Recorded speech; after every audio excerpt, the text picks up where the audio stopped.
You've already figured out how to squeeze a bunch of cats onto your boat. But did you know the hardest part was the race to the raft?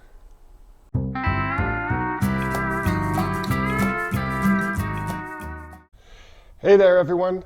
I'm Kylie, here at Games Unlimited in Pittsburgh, Pennsylvania. And this week I get to talk to you about a sequel of sorts to one of my favorite games, Isle of Cats. The sequel is called Race to the Raft.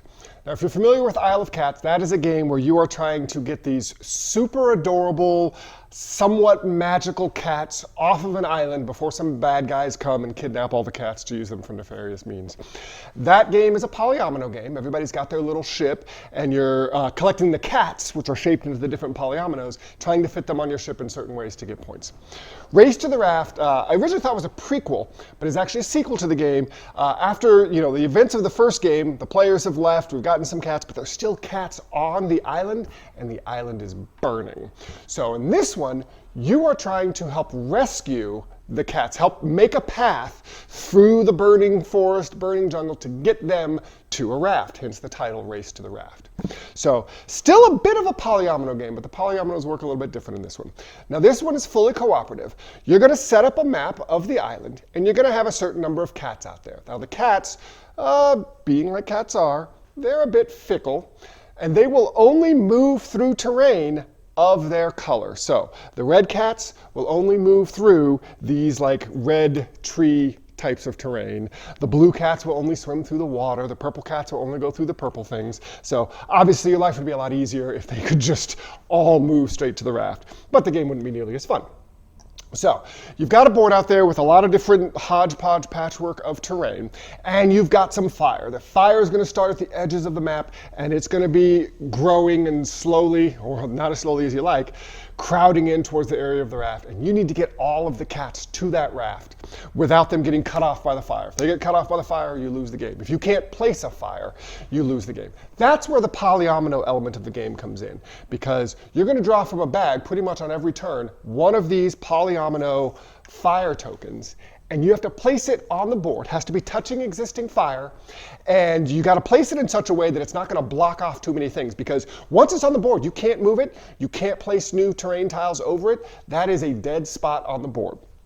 But what you're going to do on your turn is actually play one of these terrain cards, and you're going to try to place, you can place it anywhere you want, just not on top of fire. You're going to try to place it so that you're creating a path for the color, the specific color of cat that you're trying to move to the raft. So you place it, but every time you place one of these cards, you've got to draw a fire tile from the bag, and you've got to place that. Then someone else is going to place. Now, if you want to move the cats, you can discard one of these cards, because you're going to have a hand of these cards. You can discard one of them in order to move a cat along terrain of its type. Ideally, move it all the way to the raft to get it rescued. And if you do that, you don't have to place one of the fire tiles. You sort of discard the card, and once you've discarded 4 of them, then you do have to place a fire tile. So it's sort of like, it's a way you can get a pass, as it were. I don't have to place a fire tile this turn, but eventually you're going to have to as players are doing that. That's the bulk of the game. One of the things I really like is how communication works. So cooperative games have a long history of various strange communication rules. Sometimes they work, sometimes they don't. In this one, there's no particular player order. So everyone's going to draw some cards from these stacks of cards. And while you're not allowed to say exactly what you have in your hand, you can say things like, I've got a really good card for moving red right now. I've got a really good card to sort of help get blue out of the position that they're in. Just can't say anything specific. So the players discuss, and they might say, hey, okay, you go ahead and go next. And that player will pull the card from the hand. Once that happens, the other players are not allowed to communicate. So that player who's taken the turn hopefully sees the right spot to do it, and when they pull one of these fire tiles, hopefully sees a really good spot to put the fire tile in. Because if there's a really good spot that you see, but it's not your turn, you got to keep your lips shut. Except everybody gets a communication token in the game. And you can only use this once per game. So if you have one of the people communication tokens, you can discard it once per game to allow you to talk during that player's turn. That might help them find a good spot. You may also have a card in your hand that you're like, oh, if they play this card in a certain spot and I go next, I can really do something cool. So that's what's great about the human communication token. But not everybody has one. Some people have the little cat communication token.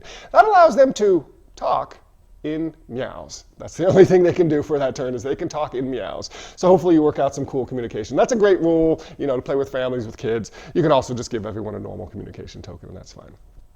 Game comes with a really cool campaign guide. There's like 81 scenarios that you move through and complete in an increasing order of complexity.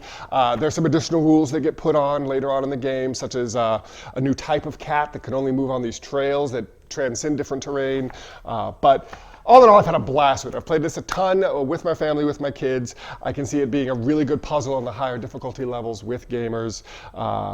A fantastic follow-up to Isle of Cats. If you love cats, if you love polyominoes, if you just love co-op games that have that kind of edge to them with some really meaty decisions, definitely check out Race to the Raft.